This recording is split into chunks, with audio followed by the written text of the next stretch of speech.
I haven't even seen the track yet. It looks so slippery. That's when they're at elevation, it's always slippery. I don't know why. Open stadium, like end of winter in Denver. Yeah, yeah, true. Yeah, I haven't seen anything. Like I said, Florida, I was golfing today. I haven't been on social media at all. So I don't know. I don't know what we're dealing with here. It's well, it's pretty technical as far as most of the track's been this year. Really? Yeah, I looked at it anyway in practice, but it always is a little different in practice compared to the night show. Yeah. Oh, that's interesting. Definitely something I'm gonna keep my eye on. All Yeah, right. just a different line. We're here. What's up, everybody? It's Dave Drakes with the Collective Experience. We are back for another TCE live watch party. This one's going to be Denver. You can obviously hear us talking about it ahead of time. I'm super stoked because I got some great people with me on this episode. This is going to be super, super fun. We'll start from top to bottom. This guy has made his soiree into the pro ranks over the last season and a half or so. He's had some pretty decent success. We claim him in New England. I know he's an MTF guy, but we still claim him up here in the North. It's Luca Marsalisi. What's up, Luca? How's it going, guys? Stoked to have you on, dude. I've been meaning to get you on for quite a while, so it's good to get some more New England faces in here. I think we were a whole New England crowd tonight, so I'm feeling pretty good. But obviously, we're on a West Coast round right now, so I know you're off doing some training, getting ready for outdoors, man. But yeah, what's been going on? How you been feeling this season? Yeah, not bad. Ups and downs, just kind of like any normal season. Had some good Supercross rounds. Tampa was good, and then had some downers, but not doing bad. We're healthy, and we're getting ready for 450 outdoor. So I'm excited for that. It's kind of a little change for me, and excited to kind of take on the bigger guys of the class, I guess you could say. Yeah, I'm stoked to see it, man. You did super good 450s outdoors for amateur, I'll say. I'm excited to see what you end up doing, man, because you're at the 450 very, very well. Yeah, I'm liking it. So I'm pretty excited. Getting close to crunch time. We got like 3 weeks, so getting excited for round one. Yeah, I'm looking forward to it. Hopefully you can give me some of that talent you have in 450s. It'll make my life a lot easier. Going down the list, we got Grant. I know you guys have seen him before, especially if you're a fan of the AJ Catanzaro Moto Academy or YouTube channel. Grant's had a hand in that and quite a few other projects as well. He's a New England guy, and he's also not a bad dirt bike rider in his own right. Grant, how you been doing, man? What's the season been looking like for you? I've been pretty good. Just getting ready to start riding here in the Northeast. It's been a long, cold winter, but we're getting back into riding, back into filming. So it's gonna be a good summer, hopefully. Good. So, got you any cool plans for filming this summer? Any cool projects coming up you can tell us without, we're not breaking the NDA? I don't know. We're gonna do a couple things at Southwick and Unadilla and maybe Budds Creek with a couple riders. So be on the lookout for that, and then maybe a couple cool things with AJ coming up this year. We'll have to see. Ooh, okay. I like that. Keeping it, not laying all the cards on the table, but letting us know. Last but not least, one of my favorite people to always run into. If you guys have been any sort of fans of racing over the last 10 years, especially WMX series, you know this face. She's famous. It's Marissa Markelon. What's up, Marissa? How you doing? Oh, nothing much, Dave. Nothing much. Not riding too many dirt bikes lately, but we're still in it. I love it. Now you're just ushering up a whole other generation of racers that are just going to be whooping ass all over the place. Yeah, that's the plan. It's crazy. Like I started my training company a few years ago, and man, I've had the privilege to work with some young fast riders, and the girls that are coming up today I watch them ride, and I'm like, man, if I had to race these chicks at their age, I would be killed. They're so fast. The kids these days are so fast. Yeah. It's getting to be ridiculous. Talking about an ego bruise, every time I see some little 85 kid just hauling ass past me, I'm just like, you know what? I should just pack it up, dude. Yeah. I shouldn't be out here.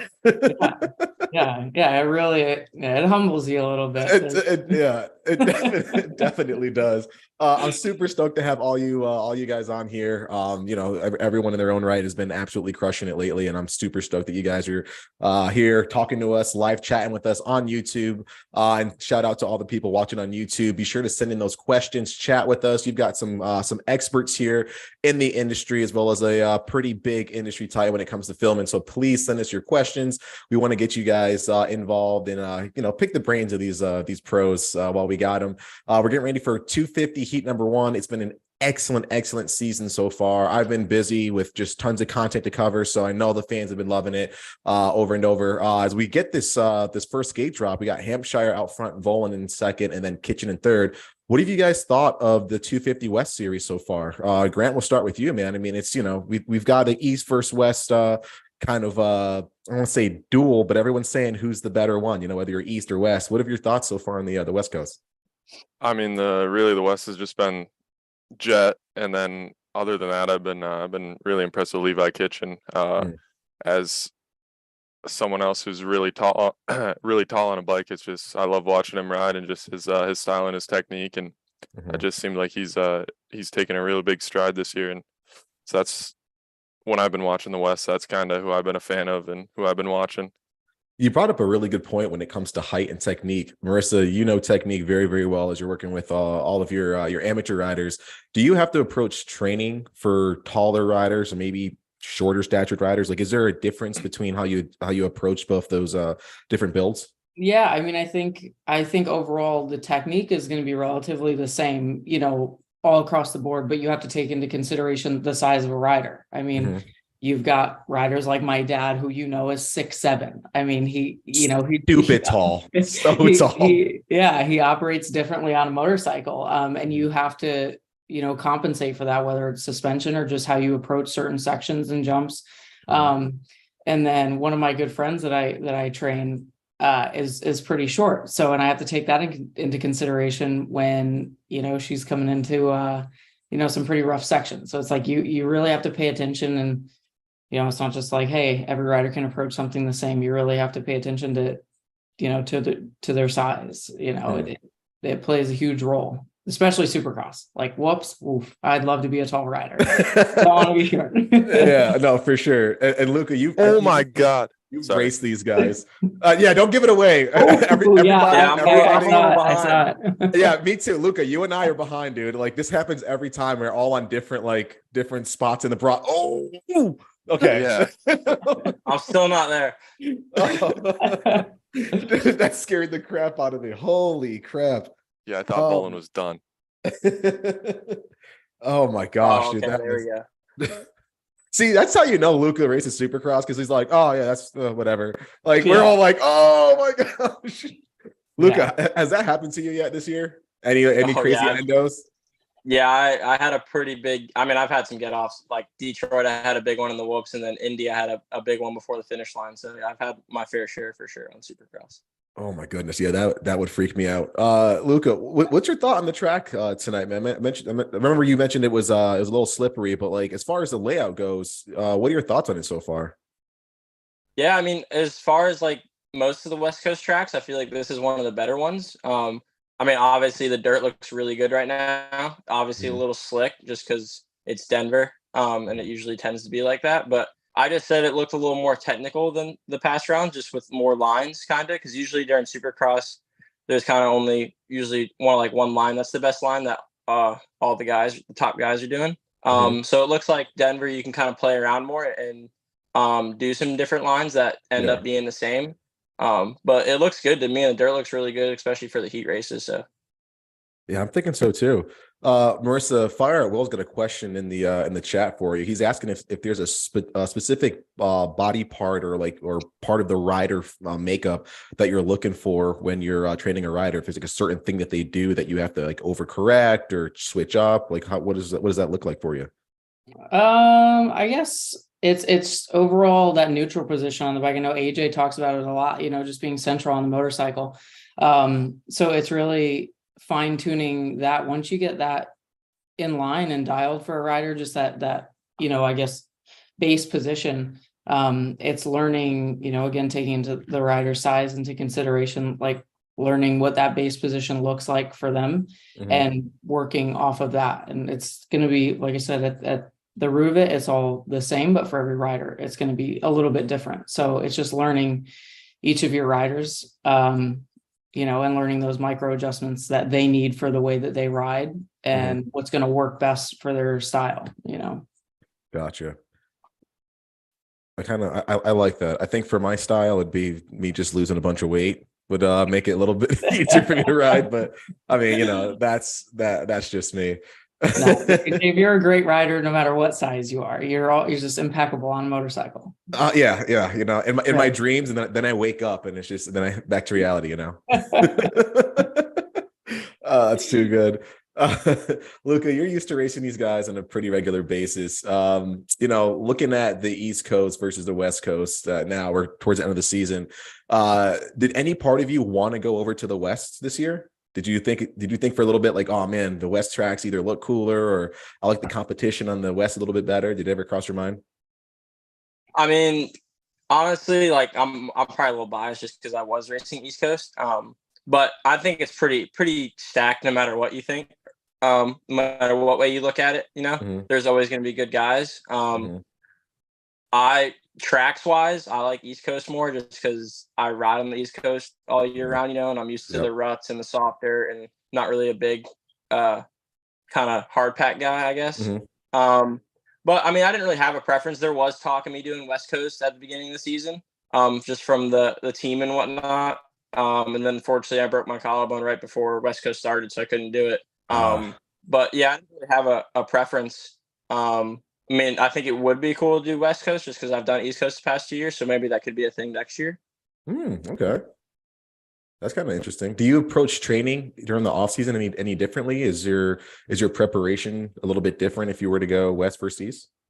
Not really. I mean, only thing that would be different is kind of like we would taper down the intensity closer to race. It would be earlier in the off season just because we would go racing sooner, obviously. So that'd kind of be the only thing that would be different. Gotcha. Okay. I honestly, being an East Coast guy, I do have an East Coast preference also. I don't know if it's us being like elitist or if it's just like, if we call it a preference, but we're both like, come on, we all know the East Coast is better, right? Yeah. You know what I mean? Like, I don't want to say that that's it, but that's probably it. Yeah. I think, you know, we're just part of that crew, the New England crew that, you know, it's we like that soft dirt. You know, we're just better than most people, you know. It's you know, it's nothing against West Coasters, you know. I will say I spent many years out in California. Man, I can't flat track like the people out there can. So, but you go to Loretta's and all the big national tracks, you're getting a prep ruddy track. So for sure, you know, we know how to ride. We like the rough stuff. That's definitely, especially Grant, Mr. J-Day over there. This dude's been hitting up those gnarly trail riders, man. I don't know how you guys do that stuff, dude. Yeah, it honestly sucks. Like, it's not that fun. I don't enjoy it. No, oh my gosh. Like when you're doing it, it is not fun. But it's cool after, like the just something different to change it up. But the guys that like do every single round, they're nuts. Especially the mud race at Southwick. When was that? 2 weeks ago? Yeah. Yep. That's crazy. Yeah, that looked miserable. I saw it didn't look fun at all. It's just not my thing. Plus, it ruins your bike. Yeah. And I'm just I'm cheap. I hate buying tires. I hate buying clutches. Like plastics, I'll leave them on for like 4 seasons, dude. I'm not trying to buy anything. Like I'm good. I don't need my bike thrashed like that. I think I did it wasn't even like a legitimate thing, but I had a sponsor years ago, and I sponsored a lot of off-road racers, and it was one moto on the moto track, one moto off-road, and halfway through I was like not even on the trail. I was backwards and I just rode straight back to my truck. I was like, this is stupid. This is terrible. I think I went one DNF on that one. So. Oof. Yeah, I'm solid. I don't want to do that. I heard that the Lawrences they train in some pretty soupy stuff. Like they'll overwater the track and stuff and get it all beat up and train on that stuff, which is probably why they're, you know, head and shoulders above the rest. But yeah, I'm not good in that type of condition, man. I'm awful. This is not Not my deal. And speaking of Jet, I think Grant, you were there when we were at MetLife Stadium. This dude has girls screaming as he rides by. It's not like, hey, I'm a fan. It's like Michael Jackson level screaming, tears. And I'm like, what the fuck does this? Are you kidding me? And I'm sitting there like a little jealous, I'm not gonna lie. Like, it'd be cool if I walked by and there's some girls screaming, but dude, it's like literally like girls were screaming as he rode by. Like, what is so polarizing about this guy? Because I feel like it extends beyond just the track. Like, Luca, what is it, dude? What is the thing that this guy has? I mean, I honestly couldn't tell. I've never had that, but obviously, I mean, he's the top dog, you know. He's top dog, and I think just kind of like he has no filter, right? Like he's just super just, I don't know, it's just a kid, you know. He is younger than most of us, and he's super good, and he's not afraid to just kind of like be himself, I guess. Some of the guys try to like put on like just like the super professional look, you know. And he's super a little bit more unfiltered, huh? Yeah. He's just real. He's just real. I like the unfiltered approach. Look at that. Late, but still here. Sorry. A little bit fashionably late. Yeah, call it what you want, Morgan. Enters Morgan Pasternak. Morgan, what's going on? How are you? Thanks for joining us super late. We appreciate it. We're just talking East Coast and why we're better than the West Coast, and why Jet Lawrence has a harem of women just screaming after him every race. Oh my god. Maybe you could shed some light. Why are girls screaming for this dude as he rides by? It's not even like nothing on the track. It's like the dude pulls his helmet off and people are screaming. Honestly, I find it kind of weird, but I understand he's like at that age, at the right age where like girls are like kind of crazy. Like there's like a lot of girls his age. And like I think it's so weird sometimes, like there will be girls that will talk and like hit on Jet Lawrence, but like don't know anything about Supercross. Like if you're gonna get into the sport, get into the sport. See, Marissa's used to that level of admiration amongst her followers and fans.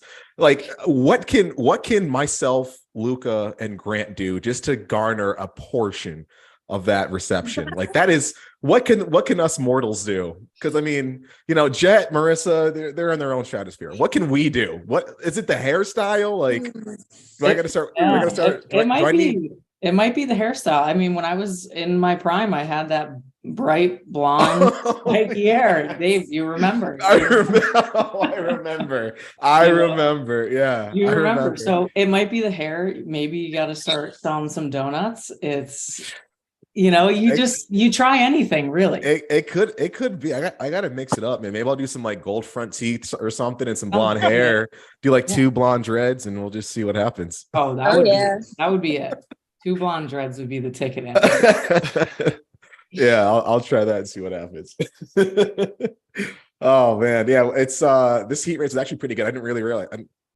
Didn't dawn on me until now that Kitchen was out front for a while. I didn't really give him too much TV time. But Luca, you raced this guy quite a bit. You actually got a moto win at Loretta's. The same year that Kitchen was there. What do you think makes Kitchen such a formidable component when you're opponent while you're out there? Like, this guy is obviously very, very talented, but what do you think is one of his strong suits?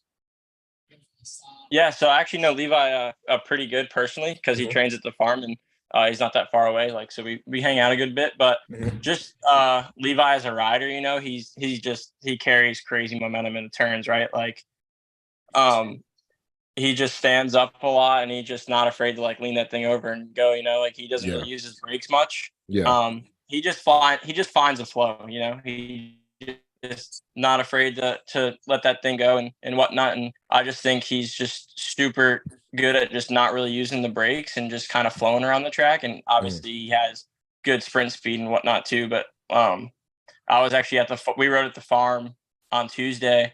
I did some motos with those guys, and he was ripping on outdoors. So I'm excited to see what he does outdoors this year, honestly. That should be actually pretty interesting, because I think he did outdoors last year, correct?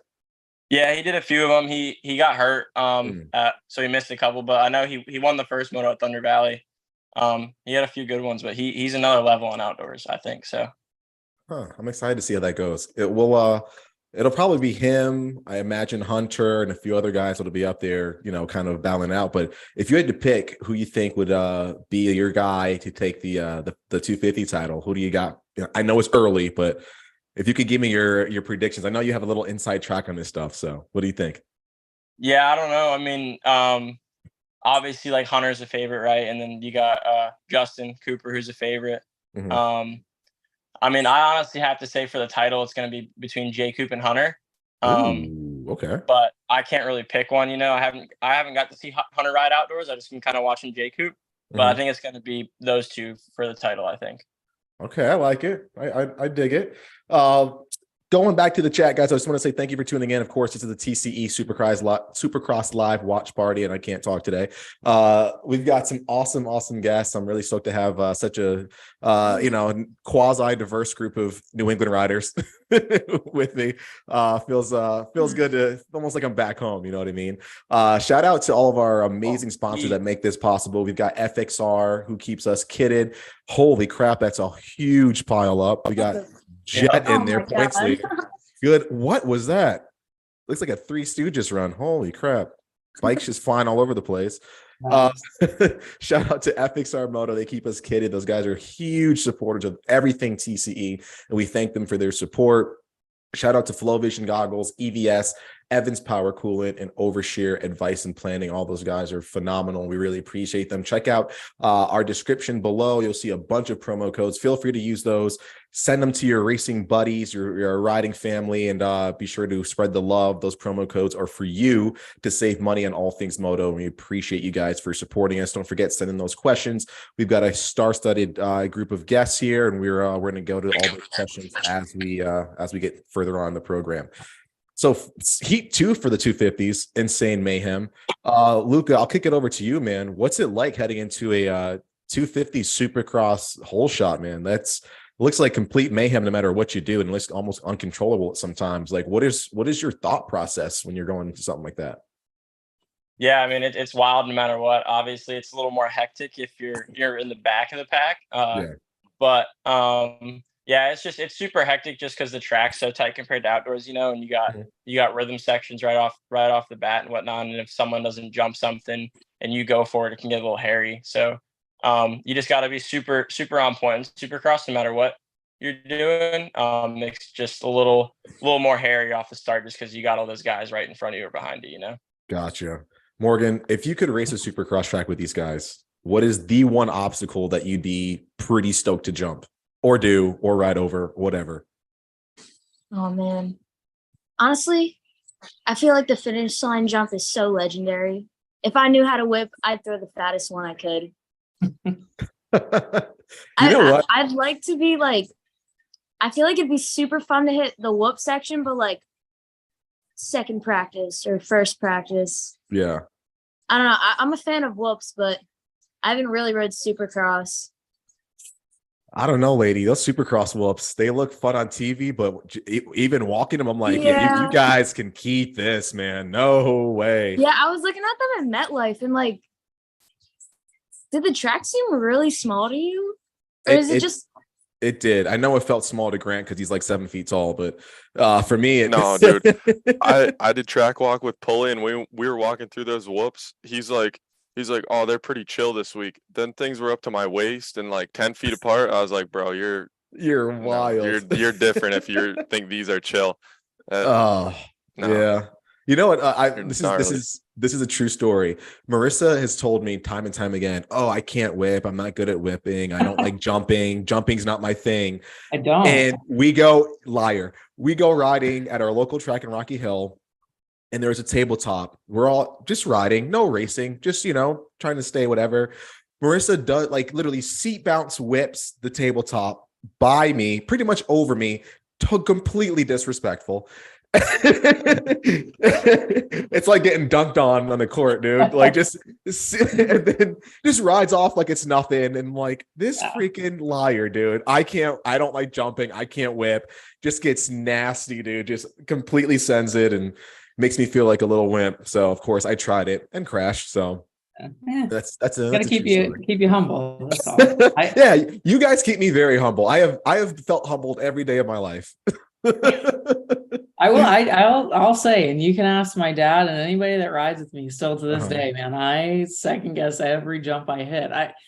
I love ruts. Give me ruts and rough sections. But you give me a double, it's a whole nother mental ball game for me. But I might be able to throw a whip here and there. That was a long time ago.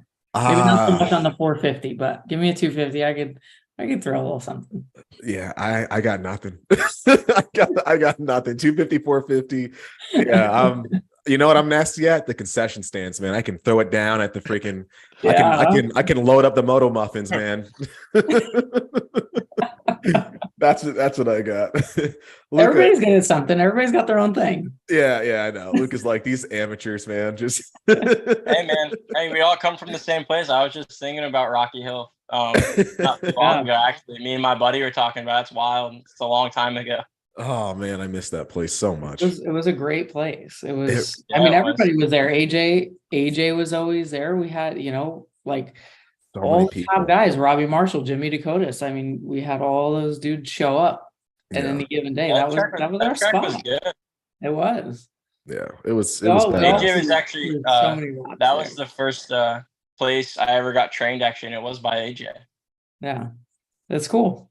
Yeah, gotcha. It's definitely that place got a special heart. I'm sure a special place in our hearts. Oh, but there's no track I've ever, and I've ridden all over the place. I'm certain you guys all have as well. Yeah. There's no place that I like as much as Rocky Hill. I don't care what the track is. Rocky Hill is just always like just perfect. I don't know what it is. It could be just nostalgia or something, but I think so. Yeah, I think so, because that track was brutal sometimes. Yeah, it was.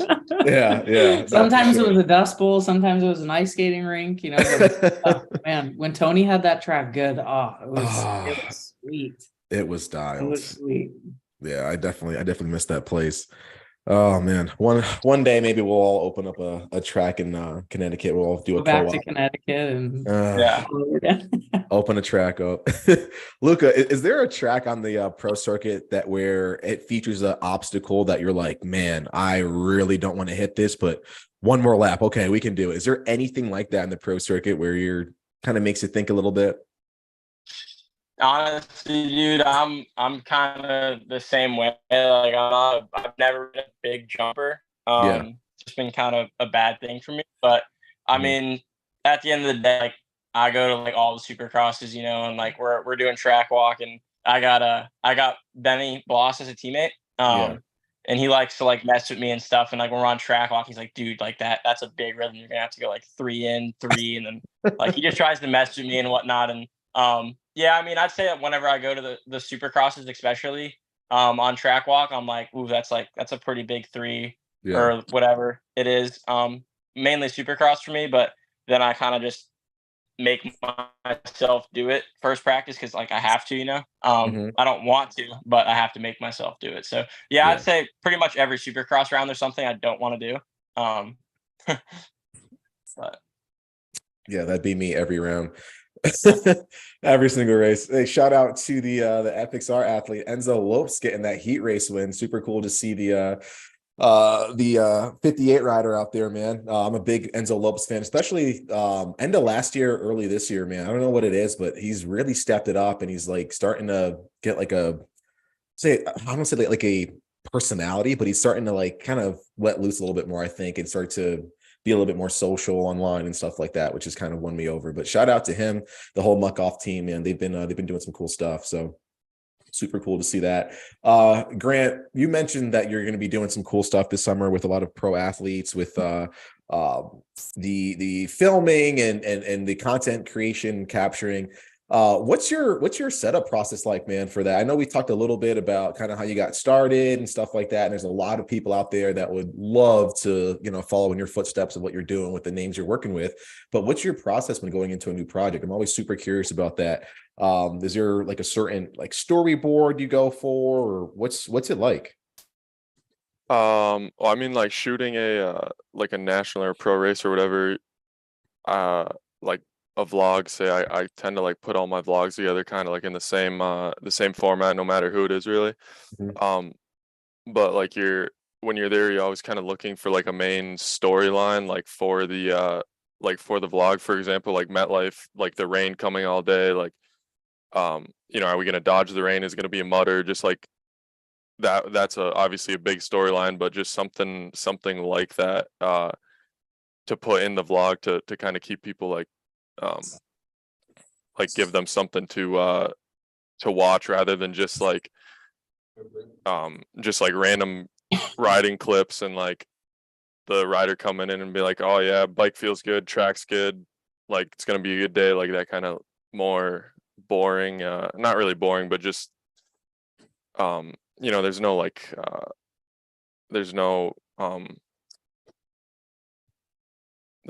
personality behind that type of stuff. So just being able to put like personality into the vlogs is, I guess that's the route that I try and go.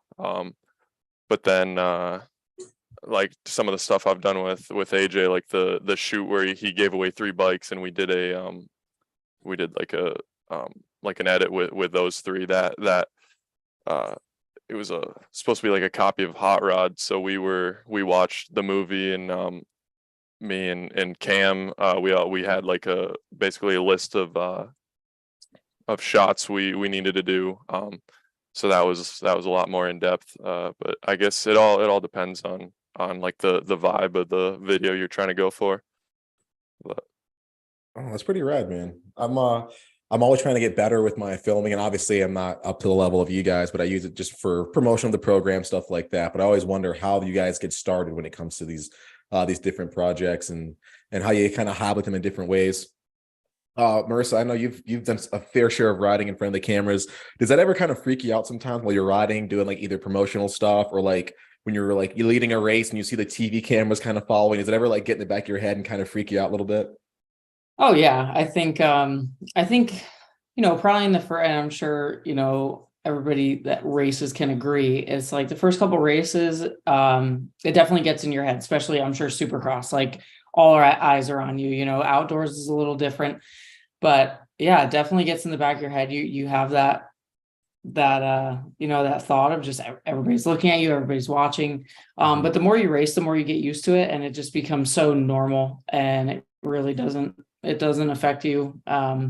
You know, cameras, like, you know, I did that cool Toyota Makeup to Mud commercial. Yeah. You know, stuff like that, it just becomes second nature, and I wasn't even doing it a lot. So I'm sure the dudes that are, you know, like Jet and these guys that are on TV with cameras all the time, like it's nothing. You know, the first couple of times, yeah, you're definitely like, ooh, you know, jitters. But Yeah. and two, you get to have those moments like maybe you're winning a race by 30 seconds, you see a camera, you're gonna throw a nice little whip. So Especially if Dave Drakes is being lapped, you just do a whip over him and make sure, you know. That's awesome. I always thought like if I was ever leading a race, and I used to be in love with Diana Dahlgren, and I was like, if like I see Diana Dahlgren getting queued up to like interview me or something, obviously it's a pipe dream, I would biff it in the last corner so bad, just like overthinking and just mess up or like say something embarrassing on the podium, like, oh my God, you smell so good. I mean, the race was great. Having a lot of fun. Yeah. Wouldn't stop trying to hug her. Just get kicked off. Just get kicked off the stage. I think the podium for everybody is probably the hardest part, especially when you start talking. Yeah, for you, I think you'd fumble. Oh, dude, for sure. It would be so embarrassing. Yeah, it's probably a good thing I didn't have the talent to go pro, because yeah, Dave Drakes' career would have been over very quickly. Oh man. But you're great at what you do now, so you're in your place. I guess so. It's only my mom watching, so I can't get in too much trouble, right? Oh man. Oh, it's too funny. Shout out to Enzo Lopes again. Dude's been riding really, really good. Is he tall, or is Daniel Blair just that short? I think he's tall. I think Enzo's pretty tall. He's pretty tall. Yeah. And he's been riding like you said earlier, his something just clicked for him. He's been riding amazing. It's been cool to see. Huh. Man, I don't know why it is, but I'm like, I always thought he was like normal height, but just seeing him next to Blair, I'm like, Jesus, the guy looks massive, man. Maybe it's short guy complex I have or something. I don't know. Maybe. I was gonna say you're not that tall anyway. I know I'm not that tall, dude. Well, when I see Morgan in the pits, I actually feel really big because she's so little. So I wish I just follow her around and take my photos with her, like, different perspective. Yeah. It's even better with the 0.5. Yeah, 0.5 makes me look like just a giant, man. So I'm with it. Morgan, I'll kick it over to you actually. I know you follow the sport pretty closely. You ride probably just as much as any pro I know. Is there any rider this year that really surprised you, or that either went pro this year and had a good ride, or a rider that has been pro that did pretty decent or pretty bad? Like, has anyone stuck out to you so far this year? Honestly, I think like there's a lot of people that will agree with this also, but Hunter Lawrence, like, I'm just so proud of him. I'm so proud of him. Like, just so happy. Like, like I know they were talking a lot about how he had to change his diet and work on mentally, be in a good place. And I feel like just big props to him, because coming back from a negative place in your mindset, the work you have to put in, whether it's your mental health or your physical health, all that work you had to put in, and it paid off for him. So I'm really happy about that. Yeah, I got to agree. I definitely think Hunter impressed a lot of people. I mean, if you remember back a couple of years, people weren't even really talking about him. They were talking all about Jet. Yeah, it was always about Jet. And I mean, I understand Jet, he had the speed, he had the drive as soon as he got into it. Hunter, it took him a little bit to get comfortable. Yeah. Some slip ups, but he's showing everybody. Yeah. Speaking of showing everybody, we got the 450 heat #1. I know you like that transition. And we got Ken Roxon just made the pass on Chisholm out front. He's somebody that surprised me this year. I mean, obviously he shook things up when we heard that he was leaving Honda and the like, but the dude chose Suzuki, which is unheard of for any top tier rider of his caliber. And to top it off, the dude won a race on the Suzuki. Grant, we'll start with you, man. What do you think of his season so far? And do you think he'll be able to replicate that success he had at that one race? I don't, honestly, him being on a Suzuki, I did not think he was going to do nearly as good. Definitely didn't have him for a race win. Just because it's basically the same bike Stewart was riding however many years ago. But yeah, he's been really impressive. But just if you watch Kenny ride, his technique and his style is just basically perfect. So I think you could put him on just about any bike and he'll be able to ride it, just as good as anybody else. I kind of agree with that one. What are your thoughts, Luca? Yeah, I have to agree with Grant. I mean, he's not a champion for nothing. He's obviously he's had some really gnarly injuries which set him back. Yeah. But I think you can put Kenny on any bike and he'd be really good no matter what. So yeah, I mean, I didn't expect a race win for sure, but I expected some podiums for sure. I just think Kenny's just that. Gotcha. Yeah, he's just, I think he's just next level, man. Kenny's just the determination, the grit, all of that, dude. He's just on fire with it. Marissa, what are your thoughts? Yeah, I agree. I think too, like Morgan was saying, Kenny's been one of those riders that openly talks about mental health and where he is mentally. And I think that played a huge role in his success with Suzuki. It was clear that being on Hondas, he wasn't in a good place. It seemed like there's some butting heads over there. And sometimes a switch as simple as that, regardless of the bike. I read a book a long time ago, Lance Armstrong's It's Not About the Bike. It doesn't matter what's underneath you, especially in the sport. We all know that if you're not in a good headspace, you could put Jet Lawrence's bike underneath you. You're not going to ride like him. It doesn't matter. So it's super cool to see Kenny out there on the Suzuki with the good old Kickstarter that I wish nobody ever has to experience ever again. But it's awesome to see him out there. I think that fresh start was all he needed. It really wasn't about the bike. It was just what he needed to get back up front. So it is awesome. It's cool for him and cool for Suzuki. I think so too. Morgan, we're going to see you on a Suzuki anytime soon? Going to replicate Kenny? Honestly, I've been thinking a lot about it. I've been looking at their contingency, and they have pretty high contingency. So if I can find like a used one that's like in the range, I would totally like race the women's class or something on it. Huh. Like my local one. women's class is not that big, so I feel like I could, you know, get some of that Kickstart Kenny power. You can get a brand new one for like $5,000. I know. Yeah, Grant, you're absolutely right. Yeah. Dude, brand new. I think they owe you money after you pick one up. Yeah. They're good. Or like you know Barry Karsten? Yeah. Yeah, he's been running those since like the early 1900s. Since Suzuki came out, he's been on those. And he runs well, man. He was actually like the first person to ever ride a Suzuki. Yeah. And all those original parts still fit the new bikes. Yeah. It's like the PW50 of big bikes. Just nothing ever changes. Oh man, that's too good. I'm actually really surprised, man. I literally thought that Kenny would have such a bad season on that thing. I thought it was just a publicity stunt. He'd be like, "Nah, I'm just kidding, guys. I'm actually racing the KTM or something." But to see him like at A1 with it, I was like, "Oh, this guy is brave." Okay, like he's really wanting to change some stuff up, man. But yeah, it was definitely a shock. But hey, he got it to work, and look at it. He's leading his heat race right now. He's got about second and a half over Cianciarulo, who in his own right has had a pretty decent season. I think this is probably the first time I've seen Cianciarulo actually smile after a race where, you know, he didn't win. So I think I forgot, he got sixth place at somewhere, but he just felt so good to be back in the battles and, like, you know, just jostling for position with a bunch of people. So that was pretty solid. I'll open this up to the floor. Like, do you think Cianciarulo will ever have a renaissance and be back to where he was his first year pro, where he was, you know, up for a title contention? Do you think he has what it takes or can get there and start to, you know, be a formidable contender for the titles? Start with you, Morgan. What do you think? I'm so sorry I missed what you said. I was watching. Oh, I'm sorry. Sorry, this thing is so boring, dude. I'm just spacing out, thinking about Jet Lawrence. I'm sorry. Do you think AC can dad, top? Actually. Oh, jeez. What is with you and moto dads? I don't understand. Out of any demographic in the world, moto dads?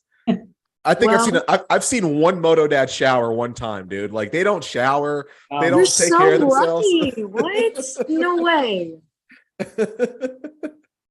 Oh no, I'm kidding, completely kidding. Don't stamp that, Marissa, and use it against me. I got so jealous for a second. Just kidding. I saw one shower in a creek once. Just kidding. But yeah, I was saying, do you think AC can get up there and be a top contender like he used to be? Oh, for sure. With like the next Supercross season, especially, I feel like now that he's getting back into his groove, he has so much like potential to do well, especially in outdoors. I really enjoy him in outdoors. Yeah. So I'm all the little number interesting take. Interesting take. What do you think, Luca? Can AC get back to where he used to be? Yeah, I mean, I think with that, for sure, he's, like I said, he's not a champion for no reason, right? I mean, and like he was first year 450, he was fastest qualifier, like 8 or something, you know. So he for sure has the speed and whatnot. Obviously, the injuries haven't helped, but I think once he gets like a full season under his belt of just trying to minimize those injuries, I think. Yeah, I think so too. It's just I get nervous just seeing like how long it's been since he's been there, and if he's kind of lost that spark. You know what I mean? I'm a huge AC fan. I've loved watching this guy ride since 65s. I just, you know, I guess I'm kind of hoping and wishing that like he has a consistent, solid season that we can build off of, and then go into the following season like strong with some momentum to build off of. You know what I mean? So hopefully that's the case. What are you thinking, Mr. Grant? You think he can get there? I think if he has any chance of doing it, he's got to stay upright. The crashes are just destroying him. Obviously, that's what set him back to where he is. But he just needs to do something to stay off the ground, because you're, as soon as you get hurt, everyone in the sport keeps progressing and you're at a standstill, if not losing a little bit. So Yeah. I would say if he has another big crash in the next year or two, he's probably not going to be able to get up to that that competitive level with Jet and Hunter, and then like eventually Hayden Deegan coming up. Like there's going to be some good talent in the 450 class. So I think he's going to have to keep it on two wheels and just try and slowly grow over the next year or two, rather than just pin it and KO himself like he tends to do. I agree. I mean, the talent thing you brought up, man, that's a whole different ball game, man. When you start looking at the new crop of kids who are going to come and just give you a hard time, that's a whole different realm. Marissa, if there was one thing that you could, help Adam with his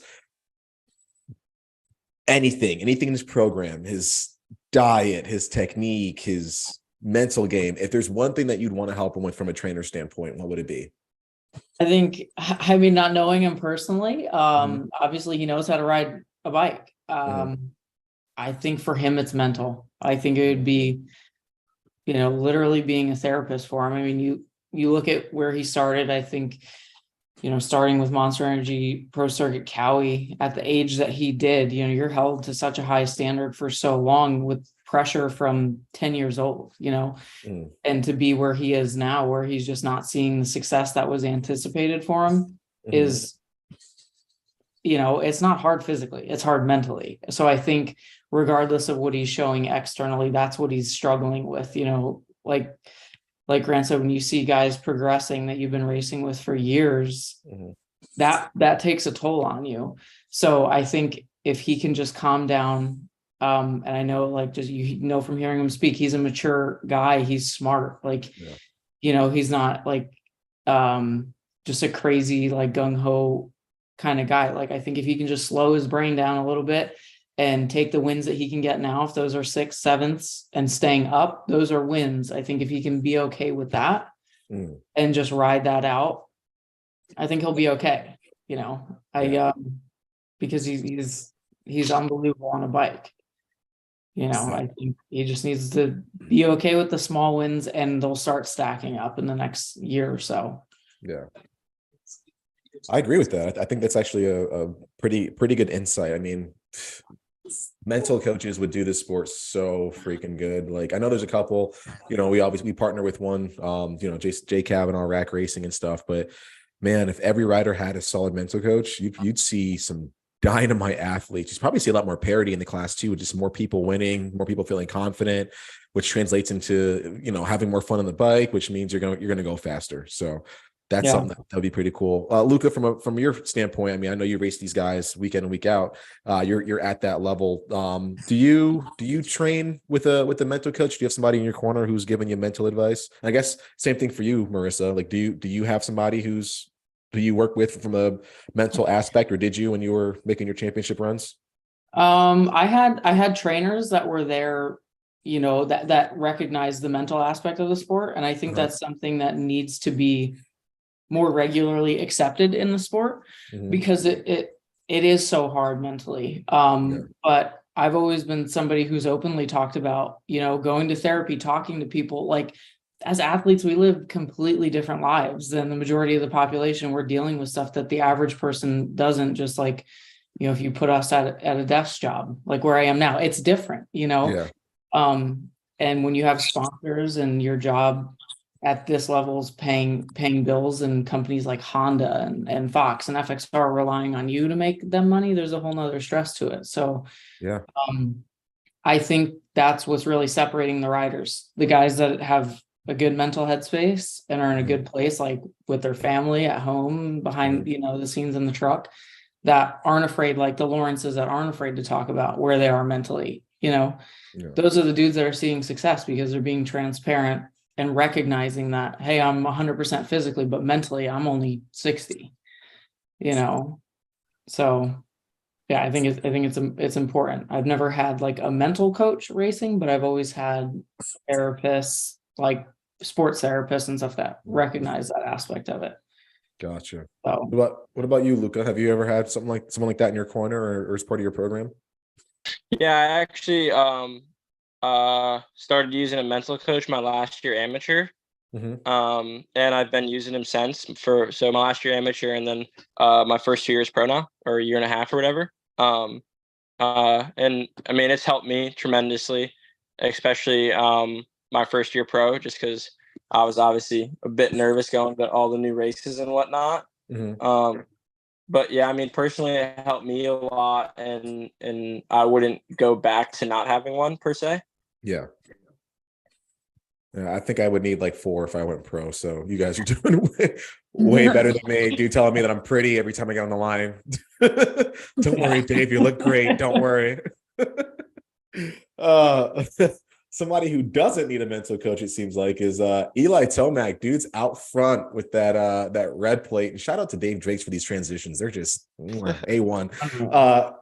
Dude's got the red plate looking good. I think he's got Chase Sexton behind him. One thing I will say is I did not expect Chase Sexton, Eli Tomac, and just a list of other guys to have as consistent of a year. I thought that there'd be, just tons of up and down results, just because we've got so much talent. We've got Sexton, we've got Tomac, we've got Kenny, we've got Webb, we've got Barsha, all these people that are killing it. I didn't think it'd be as consistent where you'd see kind of, I don't say the same guys, but regular group of guys doing good week in and week out. And I know since last weekend, we've had a few guys drop off that roster, but still I was pretty surprised. I think that just goes to show that when you're good, you're good. These guys are absolute professionals, and it's really hard to get any sort of advantage when the talent pool is this deep. So they're all going to do relatively well. One thing that I will say is that I thought Sexton would have a little bit more of an upper hand, especially last year being like a really big learning season for him. I thought that he would be the guy to beat because, from Marissa's standpoint, his technique is flawless. The dude rides so well. Elbows up, toes in. He looks like he's always in a perfect place on the bike, yet he does make those mistakes. And Eli being, older dude in his late 20s, that's, old in the sport. I thought he'd be, kind of more relaxed. Maybe Sexton's the guy that comes up as the new guy. But it's been kind of a Tomac show last couple of rounds. Do you guys think the changing of the guard will happen as soon as outdoors? Do you think that we'll continue to see the class stack up like it is with Eli still being the dominant figure? What are your thoughts as we look towards the last kind of tip of the season? We'll start with you, Grant. Well, I think right now the position Tomac's in, like, he's got the points. Obviously, he didn't put up much of a fight there. I don't know if you got to the point yet, but Sexton got around him. He didn't really put up much of a fight. But yeah, I think the start of the outdoors, and then into the next Supercross season, or not the next Supercross season, but like the Super Motocross playoffs, whatever. Where there's more on the line. I think that's when we'll really see if Sexton has stepped his game up to become the next best guy, or if Tomac will go out on top, because I don't think Tomac's racing next season. Is he next Supercross season? I'm not sure. That's a tough one. Any insights for us, Luca? What do you think? I just know he hasn't signed anything yet. But he wasn't supposed to race outdoors, and now he's racing outdoors. So who knows, honestly? Yeah. If you keep winning like this, it's kind of hard to hang it up. So yeah, he likes cashing them checks. Trust me. If I was in his position, you wouldn't see me quit either, dude. I'd be out there with a cane and a walker, dude, with my freaking Metamucil, and dude, I'd have my nurse with me, just out there kicking ass on the track, dude. I am all about getting that bag. So it'd be a whole. I'd be embarrassing the crap out of you guys. Oh man, no, I'm really looking forward to what happens for this for outdoors, man. I think it's going to be a good setup. Morgan, if you could write the first headline for the first outdoor round, what would that headline look like? Who would you highlight as a rider that shocked and awed? First outdoor round in a couple months or weeks, rather. I don't don't know. I'm sorry. And you can't say Jet Lawrence because I know you're going to fangirl over him. Don't say Jet Lawrence, please. I hate to break it to you, but I'm a Hunter Lawrence fan. Okay, I can deal with that. Super nice guy. I will say Hunter is. He's so sweet. I love talking to him. He's a gem. He literally is the champ. He is. But back to the question: if you could, what one person's gonna stand out above the rest for the first round of outdoors? Who would that person be? Could be either class. Well, who else? Did anybody else move up to 450s for the outdoors besides Jet? Who else? Is there anybody else from the 250 class that moved up? The one and only Luca Marsalisi. He'll That's be a out there. headline right there. That's a headline. That dude will be kicking ass, you know. New England's own Luca Marsalisi wins round one. Yeah, dude, nobody will be happier than me if Luca wins. I will rush that podium, dude. I think I'd be a little happier than you, Dave. Yeah, okay. Yeah, I don't know. Yeah, I don't know. yeah. Dave gets pretty pumped. He might. Dude, when my people win, dude, when my buddies do good, I get so ecstatic, dude. Like I remember, I think Marissa got a win at Southwick, or he was either a top 3 or a win, and I was like almost in tears, dude. I was like, "Oh my god, we did it!" Oh, yeah. Third place, yeah. Third place. Oh, dude, I was I think my rookie season, I got third during a hurricane, and it was wonderful. Dude, I had a bouquet of flowers. I don't even know where the flowers came from. I was just like, I was ecstatic, man. Yeah. Look at us. Look at what we did. Yeah. So happy for my people, man. All right, so we're going with Luca Marsalisi. Then takes the win. We're going for that one. Coming out swinging round one, pole position, 1-1 in the motos. It's gonna be great. And then Grant's gonna get the exclusive on the win. I like that. I love it. Yeah, and we're starting a vlog series with that bonus check. Believe it or not, my bonus check wouldn't be that much. Yeah, you walk out of there with like $2,500. A couple of tires and gift card to Amazon and be like, sweet, dude, we fucking did it. We'd be dialed. That Apple iTunes gift card. Yeah. Oh, no. We got a question for you from Fire at Will in the chat, man. Let's see. He's on a Rock River Yamaha, right? Can their production YZ250 handle a big boy with some gearing changes? 6'2", 265. I mean, yeah, for sure. Motor's good, really good. Definitely, I would say gear it a little different for you and your comfort. And then I would say just get your suspension done for you. But yeah, I mean, the stock motor is really good. I actually rode one the other day for the first time in a while. That was the first time I've ridden a stock bike in a while, and it was really good. So I would say yes, for sure. Just gotta get suspension, I would say, and gearing for you. Nice, I love it. Another topic in the chat. Maybe we'll throw it between you and Marissa, Luca, is Kevin Moran's. The dude has whole shot at a pro race, has led a pro race. I'm proud of him. The dude's part of the collective experience program. He's been absolutely kicking butt over the last couple of years. But people are asking, why has he not been picked up by KTM yet? I mean, as two people who have won, races at high levels, why has KTM not picked up this guy yet? Do you think he'll receive any sort of additional support? Yes. Why? And if not, why not? We'll start with you, Marissa. What do you think?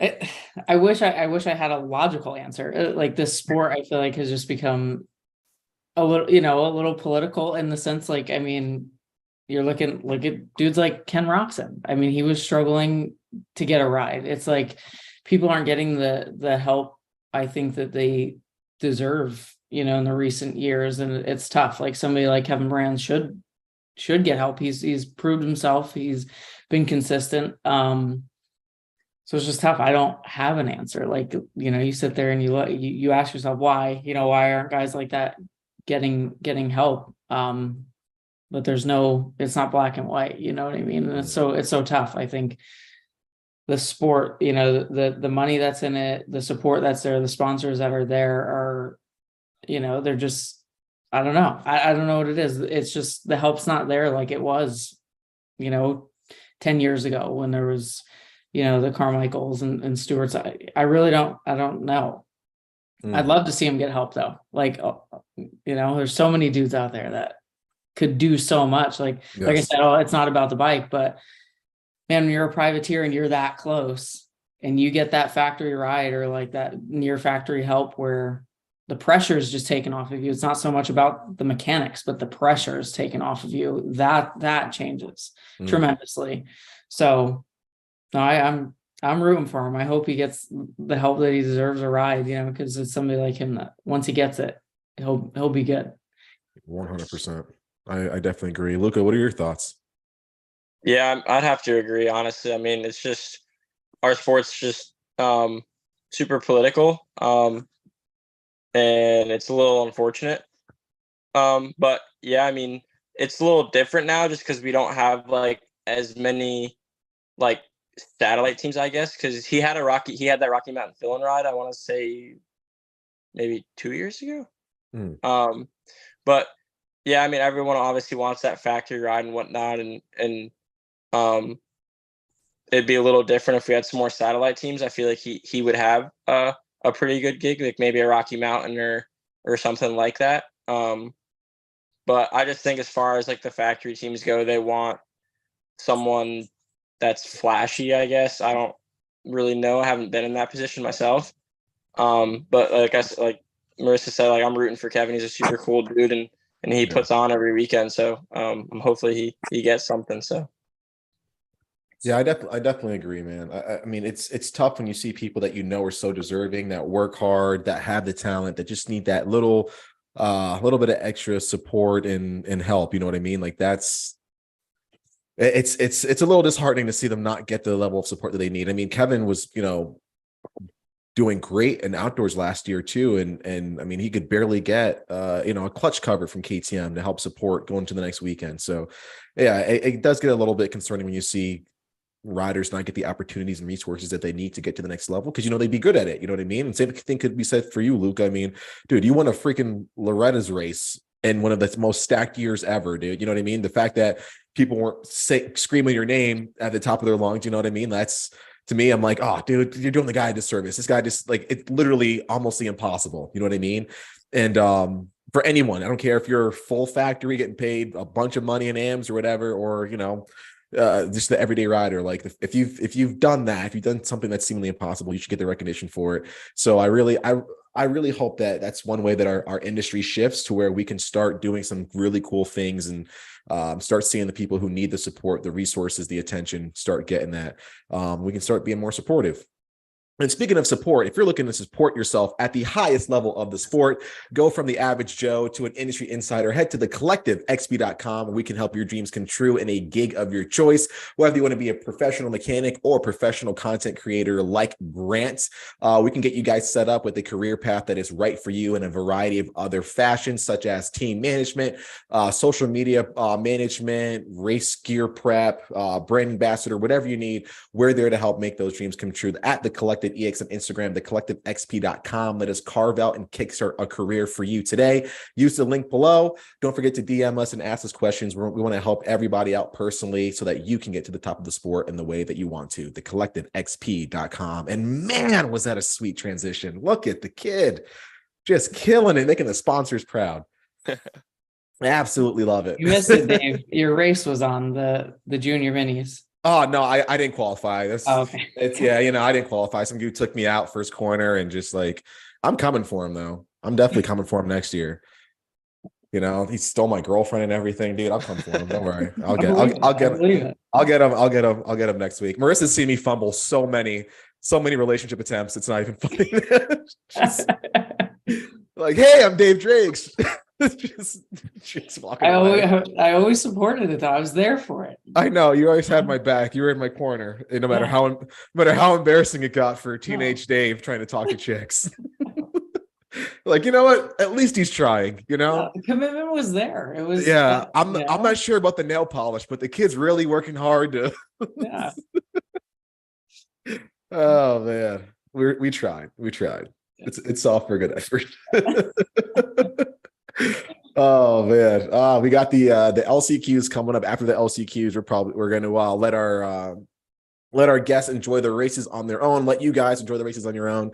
One thing that I do want to mention is that we're going to give out another prize pack. Mike, don't worry if you're still watching, yours is on the way. I re-upped with Eckhardt a bunch of stuff, so we got yours set up, but we're going to be doing some cool giveaways. I'm going to throw out the first trivia question. The first person that gets this right will win a prize pack from FXR, our great supporters. Obviously, you guys are exempt, except Morgan. Somehow she always gets stuff out of me, so she might end up getting a prize pack because she's Morgan, whatever. Just a swindler. First question is, we talked about it a little earlier. Luca Marsalisi had a win at Loretta Lynn's, which is, dude, to me, if I had a Loretta Lynn's win, I would have made it. I would have called it a career at that point, dude. But more power to you. I would have just been like, all right, well, job's done. I'm gonna go home now and sell everything. But Luca, you did it in spectacular fashion. It was super cool to see that. And the first person who gets the class and the year that Luca won that moto wins the prize pack. So all you guys out there in the chat, it's the year and the class that Luca won his amateur Loretta Lynn's win in. You get that, you get a FXR swag bag, and that's the first one. We're gonna give out another one a little later. So the first person to get that answer right wins. Again, you guys are exempt, so don't, Luca, you can't tell people. I know the answer. I know you know the answer. You can't, you can't go on there just giving out answers. Oh man, so we got this LCQ coming up. I'm always terrified of 250 LCQs. 450 LCQs, yeah, they're scary, but 250s scare the crap out of me. Luca, how do you mentally prepare yourself for a LCQ and 250 Supercross? I'd rather go to Fallujah or Baghdad and just spend a day dodging bombs, dude. But like, how do you mentally prepare yourself for that race? There's nothing like it, honestly. Like you think you're nervous in a heat race your first time or any time in the line. LCQ's a whole other game, right? I mean, I don't want to say we're trying to kill each other, but we're trying to kill each other. Like if you're in that first to like fifth or sixth, like you're going for it, and you can't back down and you can't make mistakes, right? Like people will they'll saw your front wheel off. So I mean, you got to be aware, and you really just got to get a good start and just try and check out. So it's gnarly for sure. Dude, they should give you guys bats in that class. You can just like beat off each other as you're coming in the corner. I think it'd be more civilized than what you guys do, dude. You guys aren't even like, some of these guys aren't even riding the track. They're literally cutting insides and then just whatever happens. Yeah, you need like new radiators every time after the LTQ. Yeah. See, I would take it personally. I get my feelings hurt with people riding me like that, dude. I'd be all like in my feelings like after the race, like just, I don't know how you guys do it, man. How about the staggered start on that at MetLife, the LCQ there? Imagine being in that position, like, oh my gosh, being in fourth. Actually, Yeah, funny story about that. right. AJ wasn't up near fourth. He was like mid pack, but he literally just in the staggered start just let guys go by him. And he's like, no, too stressful mid pack. He literally went all the way to the back and took off from the back. All the way to the back. Yeah. He's like, no, I'm not dealing with that. Yeah. Yeah, that's crazy. Imagine if the LCQ was in the mud. Now, I would have liked to see that. That would have been crazy. Nope. I'm good. I'm good. I hate Supercross mud races. I mean, I know it adds like an extra layer of like complexity and stuff. Some people dig it, but like mud races outdoors, that's one thing. Supercross, I'm like, dude, I'm there to watch guys go as fast as they can, do some cool jumps. Like, I think every Supercross race should be covered, except for Atlanta, Daytona, whatever. But for sure.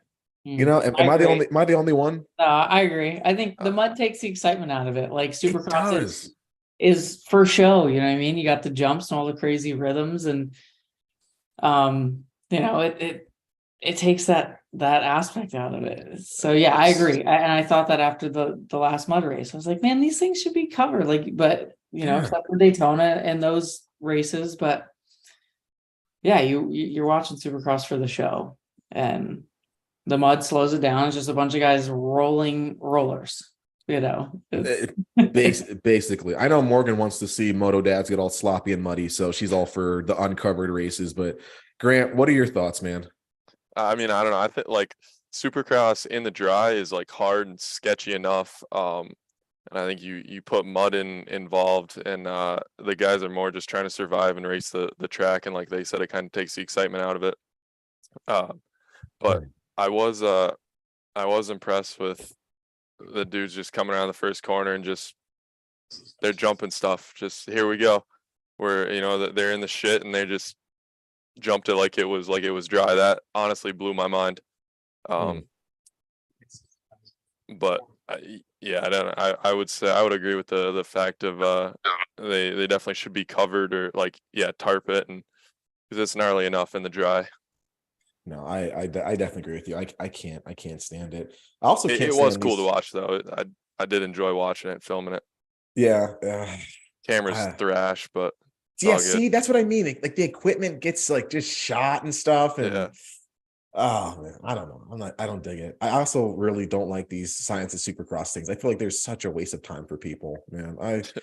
They are so like as like literally as a motorcycle engineer by profession, I watch this stuff and I'm like, God, this is awful. It's like they tell like half the story, and they don't even break it down properly, man.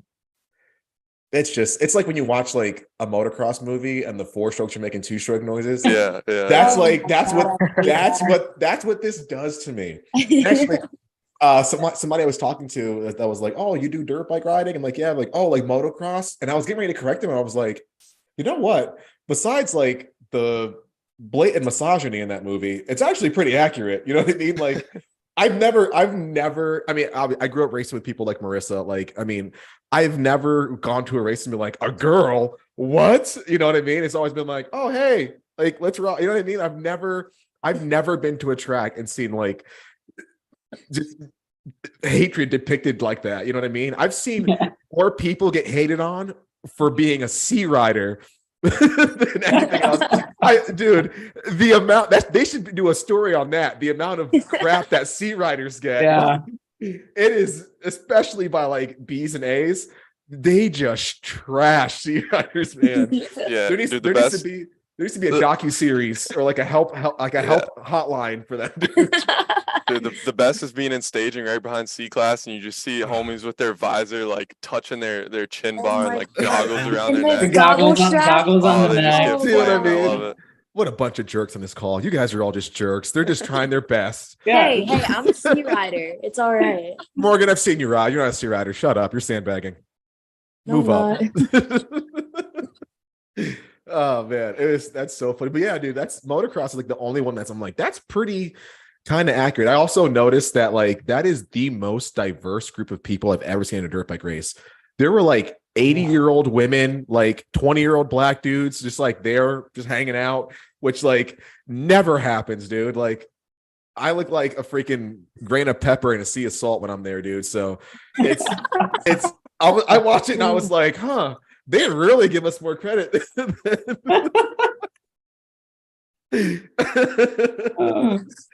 I love my sport, but we'll say it like it is. But that's one thing. I watched that race and I was like, man, like they are really blowing this misogyny out of the water, man. But at least the dirt bikes make the real noise. Oh man, that's too funny. That is too funny. So we got the LCQ coming up. Has there been a LCQ race this year that has like really surprised you guys? Like one that's been like, man, that one's been more brutal or more exciting than the rest, or a recent memory? Morgan, we'll start with you. going to be honest with you. I haven't watched every single race of this season. Morgan, what do I you know do? the horrors. I know. Can't rely on me. You just got to stop staring at your Hunter Lawrence poster for 2 seconds and just watch the race, man. Luca, you've been in these things. What are your thoughts, man? I guess the first one that comes to mind, I think I'm trying to remember what race it was.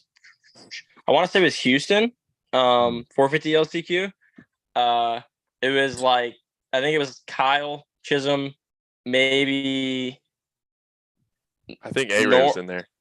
Yeah, I was gonna say A-Ray. Yeah. Or it was Chisholm, John Shore, or no, Chisholm, Noren, A-Ray. And actually, A-Ray is my teammate this year. He unfortunately hurt. But it was last turn. A-Ray was in like 6th. And then Kyle took out John Short, and they both fell. And then all A-Ray had to do was just ride through. But he like clipped Kyle and like ghost rode his bike off the track. And then John Short ended up getting in. But I remember A-Ray coming back to the semi, and he was just like, I don't even know. It wasn't funny, obviously, but we talked about it after, and A-Ray's a super cool dude, so he was making jokes about it, but that's like the one that comes to mind for me. Sheesh. Oh, those are gnarly. Grant, can you think of one? That's the one I was thinking about.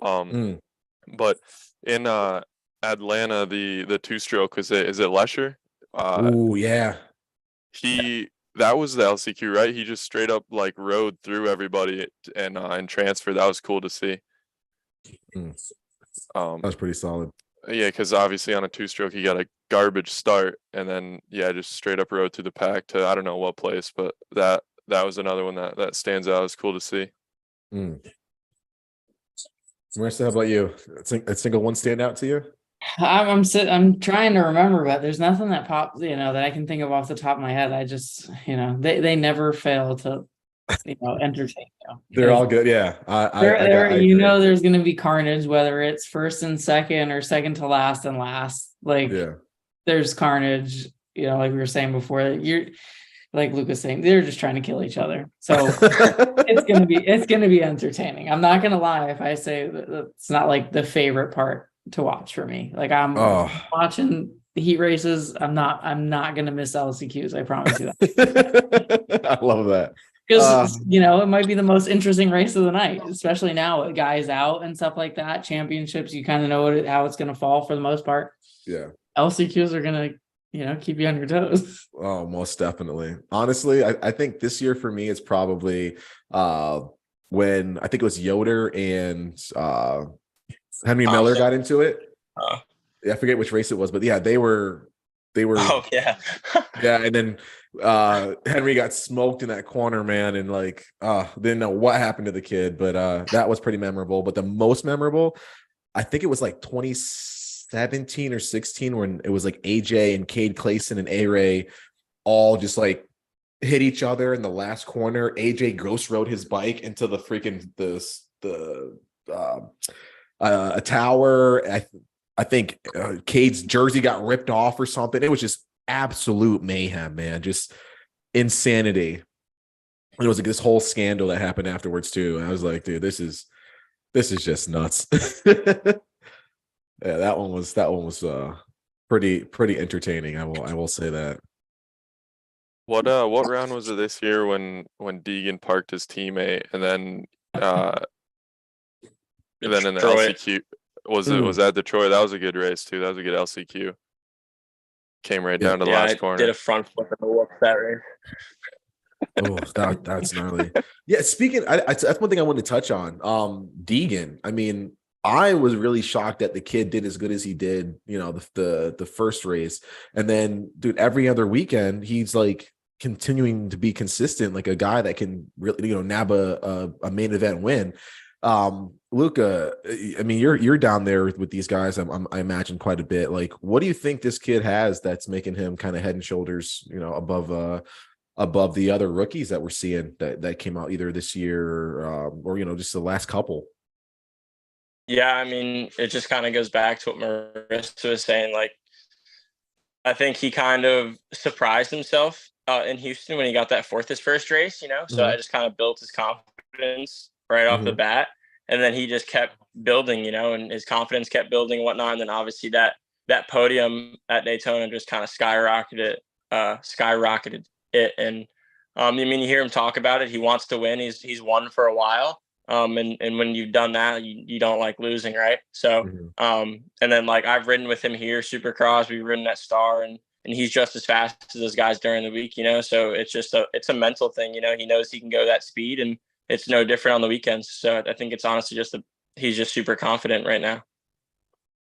Yeah, I think that's a lot of it too. And one thing that I commend him for is it looks like he's having a lot of fun, man. I mean, I know everybody in this chat can kind of agree. Like we love this sport, right? This is our passion. It's our life. It's how we know most of our friends, and couldn't imagine not being in moto, but at one point it becomes a job, like whether you're pro or not, it feels like it's a job. It's tough, the training, the sacrifice, the ups, the downs.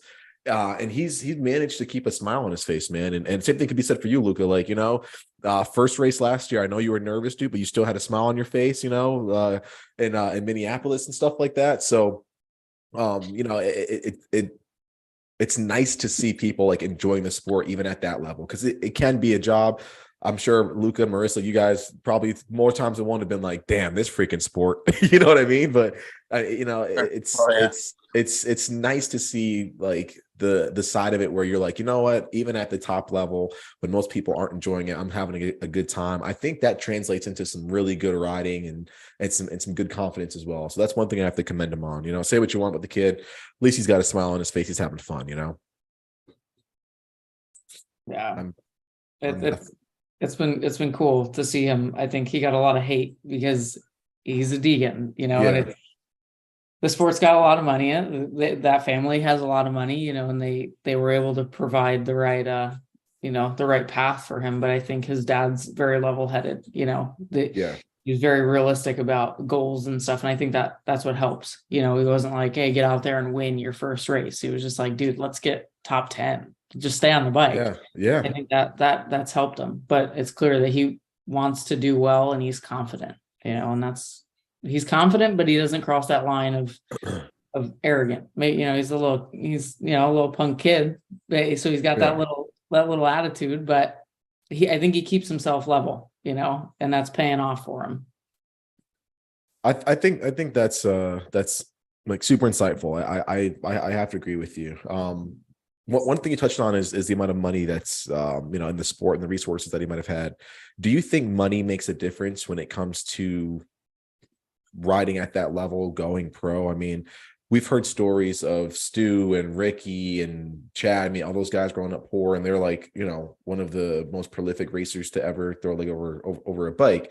But do you think money would make a difference for a lot of these racers when it comes to that transition from the amateurs or being a prominent amateur to the pro ranks? I think to an extent. I when you ask that, I always go back to like Jerry Robin Loretta's on that roached out CR. Yeah. It's and two, when Seth Hamaker came up, I'll never forget. I was in Vegas for that, that first mini race when they started doing that, and I'm pretty sure he was out there with duct tape for numbers, and he was hands down like the fastest kid on the track. And I was like, who the hell is this kid? I think money helps in terms of pressure and stress, right? Like if you've got the money to get to the races and you're not banking on your qualifying into the night show to pay for gas to get to the next round, I think it eliminates that mental stress. But again, like I could ride Jet Lawrence's bike tomorrow. It's not going to change my speed. If anything, I'm going to get, probably get slower because I'm on a faster bike and I can't handle it. I think if anything, it helps the mental aspect of the sport. But if you can foot the bill, you're not stressing, but I don't think it's going to make you a successful racer. Like you said, look at where Ricky came from. I grew up training at Zach Bell's house. They had a small house with, they kept their bikes in a freaking shed, and look what those two did. So you don't need money. You need motivation and determination to be good at the sport, I'm glad you said that, because honestly, like in my opinion, adversity breeds success. I mean, the more things you got stacked against you, I mean, the more you're gonna have that grit, that dog in you that Cooper was talking about. That 100%. Like if you're constantly winning and things are kind of, I don't say handed to you, but you don't appreciate them, whether you got the money or not. You don't appreciate the struggle. I think it ends up, you can't really handle the adversity. You don't really have that formidability. Is that whatever the word, I'm butchering the word, but when it comes to pushing past all these trials and tribulations. But dude, if you know how to handle yourself and you're used to getting thrown in the dirt, so when it happens, you're like, it's kind of home. You know what I mean? Yeah. You're gonna be solid. You know what I mean? You're gonna be good. So yeah, I definitely agree with you. I think it definitely says something when you have that determination.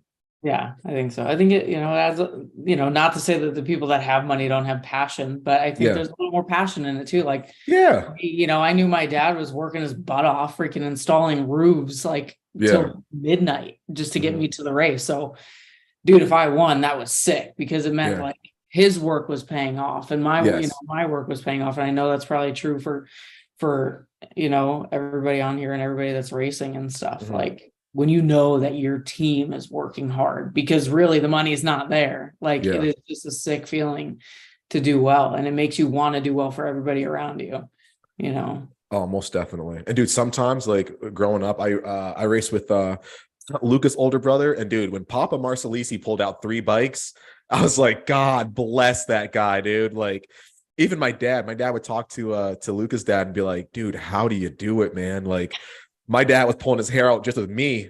You know what I mean? One bike, But dude, Luca, three dudes racing, man. God bless. God bless. It was gnarly. My dad definitely did his fair share of overtime for work, and put me all the way to where I'm at now. So I'm very grateful. Yeah. Shout out to our dads, man. Shout out to the moto dads out there, Thanks, Morgan's pumped about that one. Morgan's pumped, man. I dig it. We got another minute or so left, at least on my screen in this LCQ. Nothing's gotten too spicy yet, man. We got a little wipeout, but that's about it. I mean, Yoder's looking pretty solid, looking pretty consistent. I think it's really cool to see that kid do really good. I loved watching that kid ride that CRF 150R. I mean, he was mean in that little Honda. So I've been really excited to watch him go pro over the last season. And he's been looking good.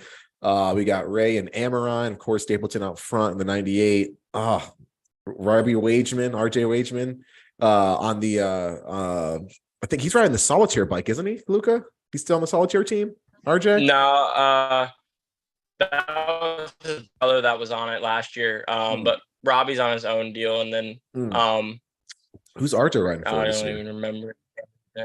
Bar X. Oh, there you go. Yep. There you go. But yeah, I mean, this is pretty. I mean, I think we spoke too soon about these things being so fireworks and a lot of craziness, but I haven't really seen anything too crazy. Or maybe just the nature of the track, because it's a little on the slippier side. We're at elevation. You can't be as aggressive with a lot of the things you're doing on the bike. What do you guys think? Yeah, I think you're right. It's you can see the track. It's starting to get shinier, starting to get that like breakdown of the dirt. So you really have to be patient. You can't get heavy on the throttle. You got to have a smooth transition between rhythms and stuff like that. So I think nobody's too close to make anything happen. So I think these guys are just being smart. You can't push the limits because I don't know who went down. I think it was in the finish line corner. Slosher. You push it too much and that's what's happening. So gotcha. It was a fine line. But funny story about Yoder, when I first moved out to California, because you brought up this 150. I was racing a 250 pro class at Glen Helen. And I heard somebody behind me. I couldn't see him. I was in like third place. I was like, who the hell is behind me? I'm like looking behind me going up St. Helens. It was freaking Yoder on the 150 chasing me. I'm like, get out of here, kid. On a 150. Yeah. Good Lord. I was like, dude, who's behind me? Why can't I see him? He's a foot lower than me on the CRF 150. He eventually got me, but whatever. Just right below the rear fender, Yeah, I couldn't see him. But I like that. Why can't I see him? Yeah, I was like, what the hell's going on? Oh, that's too good. That is funny. Okay, LCQ went off without any kind of craziness. Shout out to the Partzilla PRMX team that Hunter's on. Those guys are awesome. They've been huge supporters of the collective experience and all that we've been doing with our interns, with our fan experience goers, and shout out to those guys. Glad that they got some recognition on TV. They certainly deserve it. Got the 450s coming up next. Let's see. Let's head over to the chat. I don't think we've got anyone that's that's got the right answer for us yet. I mean, I don't know. I don't know.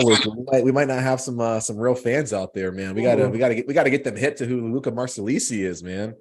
I gotta look up your I know Instagram. That swag. I've been low key the past 2 years. We'll change that. We'll get that going. So did you just give us the answer?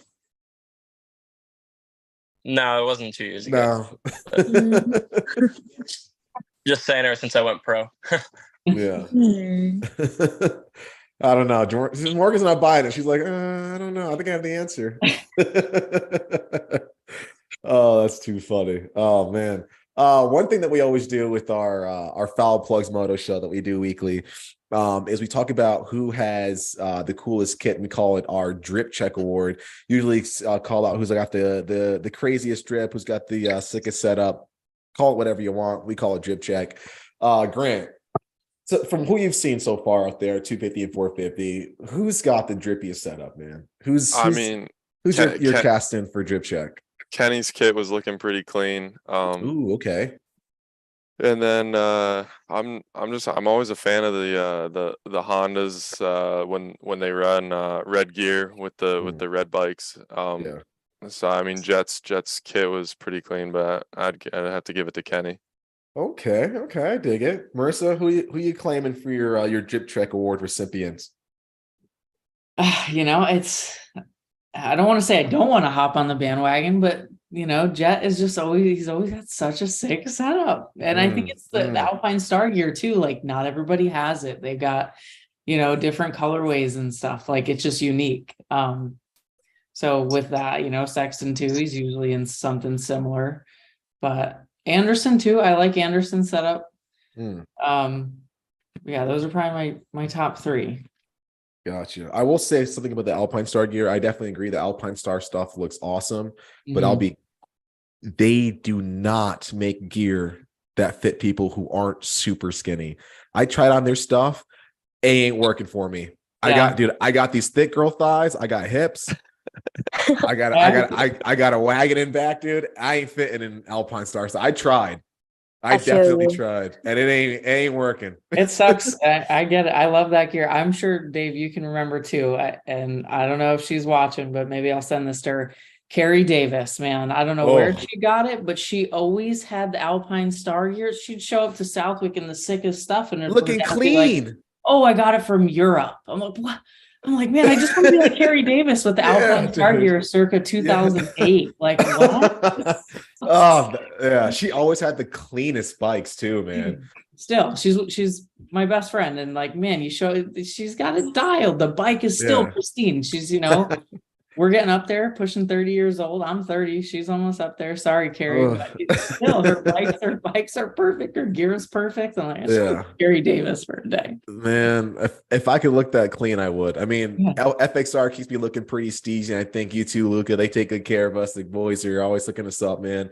Giving us the sickest kits. And they actually fit me. They last. They're durable. I love them. But man, I tell you, there's some days where I was like, yeah, you know what? Let's see if the Alpine Star gear fits. This is before the FXR days. And it wasn't working. I was like, these are size 34s? It's like, yeah, let me go ahead and take these things off, man. I'm going to get fined if I wear these out. I think gear's getting smaller though. I'm a fly rider through and through. They've been a huge part of my success in my career. And, I put on a couple pounds since my racing career, but I ordered, my standard 34s, threw them on. I was like, I emailed my rep and I was like, what happened? Yeah, I'm right there with you. I was told that I look like a summer sausage last time I was riding because of the jersey was so tight. I had like the puff of fat and then it got skinny and then another puff of fat. And like, dude, you're looking like a summer sausage out there. I was like, all right, cool, thanks. I'm gonna go drown myself, but I appreciate the appreciate the compliment, dude. Oh, it was bad, man. And it doesn't help that like I like the bright pastel colors, the pinks, the blues, the purples. Yeah.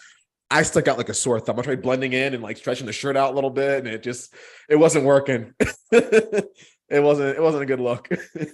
Yeah, when you get sometimes the tight gear, it's just gear is one of those things. Like Troy Lee's kind of like that too. I don't know if anybody wears Troy Lee, but like They got like a low ride waist set up, and when you got Really? when you got when you got a little extra Uh-huh. love there, it doesn't Doesn't translate.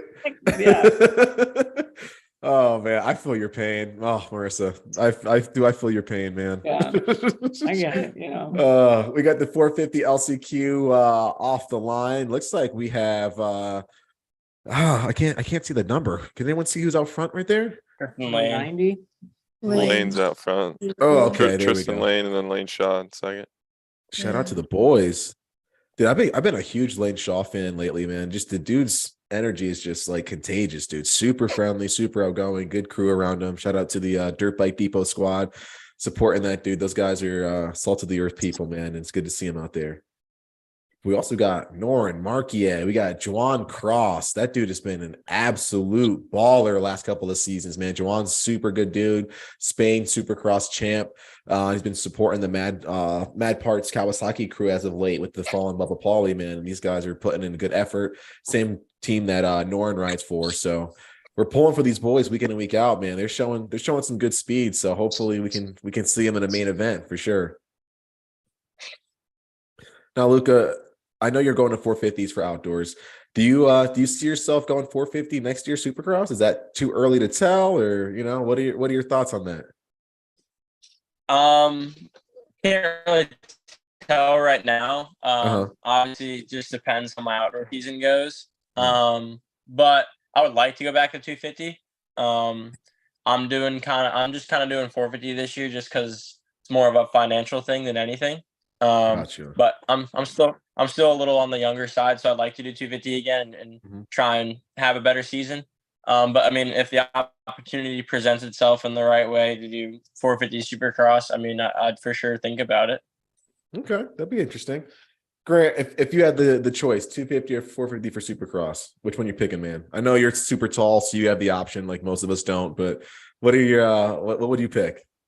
I mean, I've only really ever ridden 250s, so I think if I was to get on a 450 and get on a Supercross track, I'd probably leave in a meat wagon. So I'd have to pick a 250. Oh man, you know what? I wish I could pick 250, but I don't think I could pull them around the track. So I need a little bit of that extra grunt. So I definitely need the 450. I will say, like, hopping on the 450 has made me so lazy. Like, I never touch my clutch. I honestly, aside from shifting to like first and from first to like third on the track, I don't remember what it's like to shift down for corners and stuff. Like, honestly, like, I don't know if that's because I'm not riding the bike right, but the tracks down here in Texas, pretty wide open. Nothing's like super, super long, but pretty decent, decent tracks, nice and open and stuff. But really, I think I'm in third the entire way around these tracks, and I never shift. It's just, I think that's true I got on my 450 because I was so sick of blowing up 250s, and I'm heavier, so it took so much effort to hit bigger jumps. I got on the 450, same thing. I get on the bike, I shift that bad boy into second gear, shift up the third gear in a straightaway, and we're done. It's a couch. I don't have to worry about any jumps. I know I'm going to clear it. I know I have power. Yeah. But I think similar to Grant, like 450 on a Supercross track, man, I don't know. I rode a 450 when I tried to qualify for outdoors 2 years ago. And just that was wild. This is just they're a whole other beast. Yeah, out racing outdoors, like especially pro level. Like, I'll have a few like local expert pro guys that are going super good. I'll kind of duck in behind them and try to stay with them a little bit. Doesn't always go that good, but I mean, just watching like the qualifiers for 450 outdoors, it's insane. It's the amount of the speed and the last place qualifier, like. It's insane. The dude that's literally like 80th place, like, you know what I mean? Like, just insanely talented. Like, I think about going pro some days. I'm like, it'd be cool to get a trainer and just really try to like drop the speed, the lap time, get some speed, maybe see if I can like be a slow card holder. You know what I mean? And just looking at that, I'm like, nah, yeah, you don't have what it takes, buddy. Because you're a lot slower than that guy, and that guy's a lot slower than the guy in 40th who's qualifying. So you ain't got it. I went in, I don't want to say cocky, but I came out, I won some championships. I knew I was fast. I was racing local pros back home, and yeah, I'll be good. I'm sure I can maybe qualify into something. And no, those, like you said, they're so fast. Even those last place guy is fast. It's like, it's unreal. So I remember when I did my first expert race, I was like 17 or something like that. I was like, all right, cool. Doing the expert race. I'm feeling good. And I pulled up next to a bunch of dudes that had like beards and wives and like neck tattoos. And I was like, oh God, I don't know if I can do this, dude. I'm like, I'm going to go back down to the youth class, man. Cause dude, this guy's had like freaking like scruff and like jobs and like girlfriends and stuff. And I'm just I was baby face Dave, just nervous on a dirt bike, just, oh man. I remember I did one at Mototown. Oh, Mototown. That place was my God. Mototown. That place was awesome. I remember I did one at Mototown. I did like a like the open A or something. And I was literally getting ready to this is my first time doing that class, whatever, a bunch of fast, older dudes. I remember like I had homework. So I was upstairs reading like a Jane Austen novel. My dad's like, hey, you're on the line. I'm like, oh my God. I'm like run down there. I think I had like a scarf on because I was cold.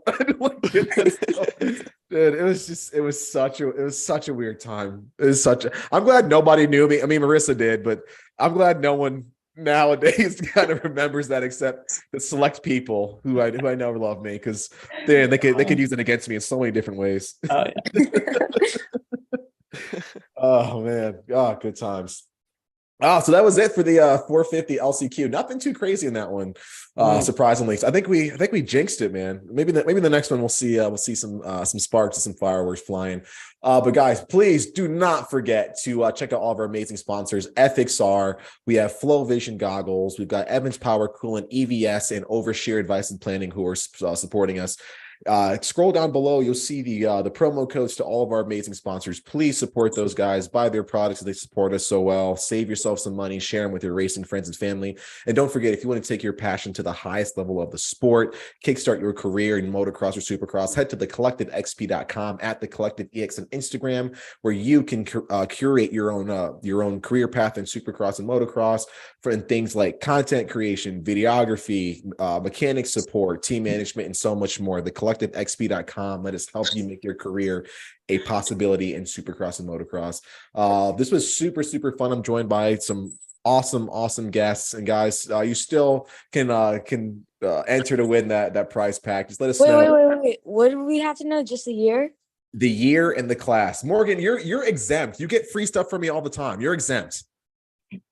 My goodness. What have I gotten free? Too much. You're exempt. And I have some more shirts coming that I'll probably send you. So you're exempt. You don't get a chance to win. But don't forget, it's the year in class that Luca got his Loretta Lynn's win. And I'll do you one better. If you guys, I'll do another trivia one. If you can't figure that one out, we'll do one. Give me the year that Marissa Markelon won her WMX title. I'll take that one too. That will be acceptable as well. So give me those. Help us support our buddies on this program by showing them some love for their past accomplishments. And I'm sure there's many more that'll come that we can talk about and do trivia on. So shout out to those guys. I want to thank my guests for joining on with us. Of course, we always let the fans watch the mains without hearing me gab behind them. So we'll cut it there. Grant, thanks for joining me. If people want to follow along and see all the cool things that you're doing, where can they follow along? Where can they see your stuff? How can they learn more about you, man? Yeah, thanks for having me on. It was a good time. You can check me out on Instagram at 125_photography. Should pop up on there. And yeah, if anyone wants to get into the sport or see what it's like working like behind the scenes in the industry, definitely sign up for the collective experience. It's sick for sure. So everyone go do that. Thank you, sir. Checks in the mail. More Morgan, if people want to find out more about why Moto Dads are so rad or follow along with your races, where can we follow along with you? Where can we learn more about you? Well, my TikTok name is actually I Heart Moto Dads, and my Instagram, I guess, is just Morgan_Pasternak. I usually post pictures of me posted up with the Moto Dads. So Jeez, that's so gross, but good cool. time. Awesome. Morgan, you're a rare breed. Marissa, I mean, you've got just a plethora of followers and fans, but if people, I mean, they already know where to find you, but for those few who might not know, where can we follow along with you? Where can we find out more about your training and find out more about your schedules? Where can we start to come bug you at? Instagram. My personal page is M Markelon, and then my training page is 711 MX Training. Like I said, I just moved down to Florida, so everything's been a little bit slow. But if you're in the Florida area, southern Florida, feel free to reach out, shoot me a message on Instagram. I'd love to help anybody out, and I'll double up on if anybody guesses the year correctly, I'll send you a signed jersey. Oh, look at that. Even better. Yeah, so we'll make it exciting. But yeah, it was great to be on here. I appreciate it. Dave, it was nice to see you. I think last time I saw you was 2 years ago, maybe at Southwick. Oh, I know. We'll change something, that. But yeah, it was awesome. It was a great time. So yeah, we'll change that. I'll come home and just, we'll make sure that you're home when I'm home. And yeah, we'll align schedules and we'll hang out Christmas or something. We'll figure it out. Perfect. Oh, what a present that would be. And Luca, dude, you got to top a jersey, dude. You got to give away a bike or something now. I don't know what you're going to do, man, because the Marissa Markelon jersey is worth its weight in gold, brother. That's all. I can only give away a jersey. That's all I really got. So if anyone wants a jersey, I'll do that too. If anyone wants a camper, just get the trivia right. And Luca, but Luca, I mean, you've had a honest, in my opinion, a really good season, dude. Whenever I see you, I always talk about progress, man, and the fact that you're making progress in any level is, to me, is impressive, especially with a deep field like this. If people want to follow along in your journey, come see you at one of the races, where can they follow along with you? What schedule you're going to be on, and so forth? Yeah, I mean, if you guys just want to follow along, you can just check my Instagram out. It's my last name, Marsalisi _174. And as far as coming to see me, I'll be under the Manluck Rock River tent all outdoor season. So just come by and say what's up. And if you want a signed jersey at the end of the race weekends, I usually do that for anyone that wants one. Obviously, I only have a certain amount of jerseys each weekend. But yeah, just come by and say what's up at any of the nationals. I'll be around. Love it. Guys, go support our amazing guests, especially our sponsors. We want to thank these guys for joining us. This is super fun. Guys, don't forget in the chat that we're doing this next weekend as well, because I don't feel like traveling to Utah. So definitely make sure you join in and have some fun with us. We'll have a new group of guests, but this one was all time, and we're super grateful for them. Thank you guys for tuning in. Thank you guys for giving us your time, and we will see you guys on the next one. Take care, everybody. Thank you. See you guys. Have a good one.